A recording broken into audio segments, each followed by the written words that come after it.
Welcome to the next episode of the Influencers series.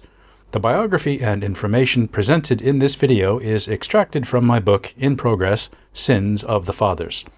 This profile will cover José Rizal and how his execution ignited the Philippine Revolution of 1896-98 and the efforts of numerous others yearning for freedom from Catholic tyranny and oppression.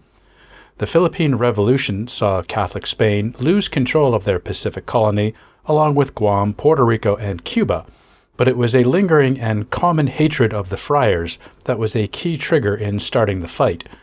Just as the monasteries were despised in Europe and closed in many countries during the numerous national revolutions, the same dislike of the friar orders was true in the Philippines. For centuries, a parasitic class of idle, entirely Spanish brothers lived off the backs of Filipino farmers on what were known as the Friar Estates. The friars also exercised control over many local government functions and prevented the teaching of any new scientific or technical advances in their schools. In 1870, Filipino priests accounted for less than a quarter of the clergy in the islands, and the Spanish brothers, for the most part, excluded those few from having any authority, a factor which contributed to the rising calls for political reformation. Then in February 1872, 3 Filipino priests were executed by the Spanish for advocating liberal reforms. Following the execution of the priests, a revolutionary mindset began to stir among the exiles and intellectuals living in Europe who formed the propaganda movement. Filipino publishers also joined the propaganda movement and stoked public hatred of the friars by printing the myriad abuses of the orders. Like the American Revolutionary call to arms, the propaganda movement did not like taxation without representation and wanted a voice in the Spanish Parliament. Further, as noted in the Pope Snowflake series, the people also wanted a secular public school system without friar interference and freedom of speech. Rizal, a physician, scholar, scientist, and writer, was a prominent member of the propaganda movement who had a tremendous impact on the Filipino consciousness through his 2 books, Noli Me Tangere, or Touch Me Not, and El Filibusterismo, or The Reign of Greed, creating a national epic. Under the Rizal Law of 1956, they are required reading for all Filipino students, a law which, understandably, the Catholic Church fought against for the negative light shone on their parasitic history and behavior. The books are a damning account of Spanish rule, especially the abuses of the friar orders. The main antagonist in Noli Me Tangere is the priest Father Damaso, who embodies all the corruption and greed of the Catholic Church and its countless abuses in countries all over the world for millennia. The name Damaso remains the personification of church corruption in the Philippines to this day. Though Rizal's books were banned, they were smuggled into the Philippines and enjoyed wide popularity. In 1888, a year after Noli Me Tangere was published, a Spanish priest wrote a pamphlet called Beware of Bad Books and Writings, in which he declared it a mortal sin for Filipinos to read Rizal's book. In the same year, a manifesto was presented to the Spanish Queen Regent demanding the expulsion of the friars and the Manila Archbishop from the Philippine Islands. In 1892, Rizal returned to the Philippines to continue the quest for reform, and also because the Dominicans had evicted his family from the land they had leased on the Friar Estates. Accused of being part of a rebellion against Spanish rule, he was exiled to the southern island of Mindanao for 4 years.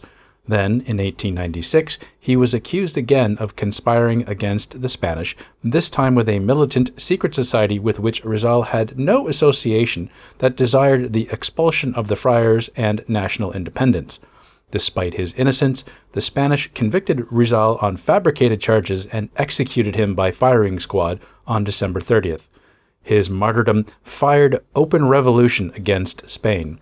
Within a year, Spanish rule over the Philippines was effectively over, but it was not until the intervention of the Americans under the pretext of the Spanish-American War of 1898 that the Spanish were fully defeated.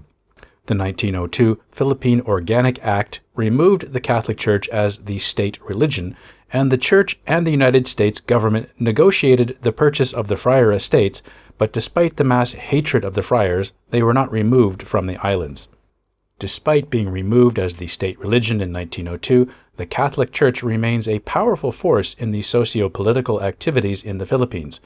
One example of their undue influence is the 14-year campaign the Church spearheaded against the Reproductive Health Bill, which finally passed in 2012 despite fierce opposition and plenty of Catholic rhetoric from the Church, which included threatening politicians with excommunication for voting in favor of the RH bill. Further, Bishop Mendroso called for an investigation into heresy and the firing of over 150 professors from a Catholic university, Ateneo, who signed a petition in support of the bill.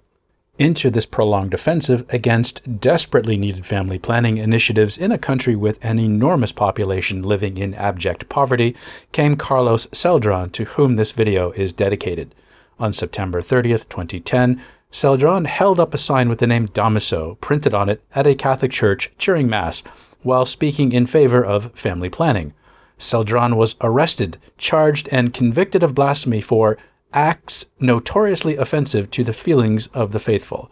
Celdran's actions resulted in the first application of the Philippine blasphemy law when he was convicted in January 2013.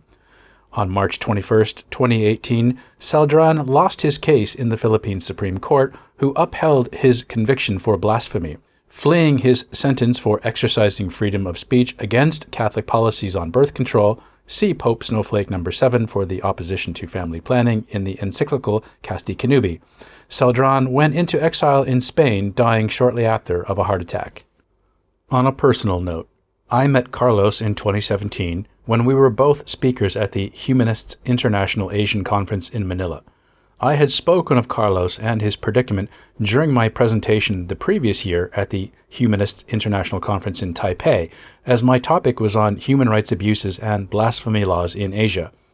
It was a great pleasure to meet and become friends with Carlos, and hearing of his passing, exiled from his homeland for opposing Catholic intransigence to family planning, saddened me greatly.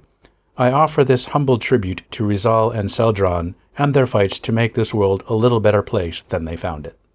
If you like my content, please like and subscribe to get notified of new videos. Please also consider supporting my work by becoming a Patreon sponsor. You can also find me on the following platforms: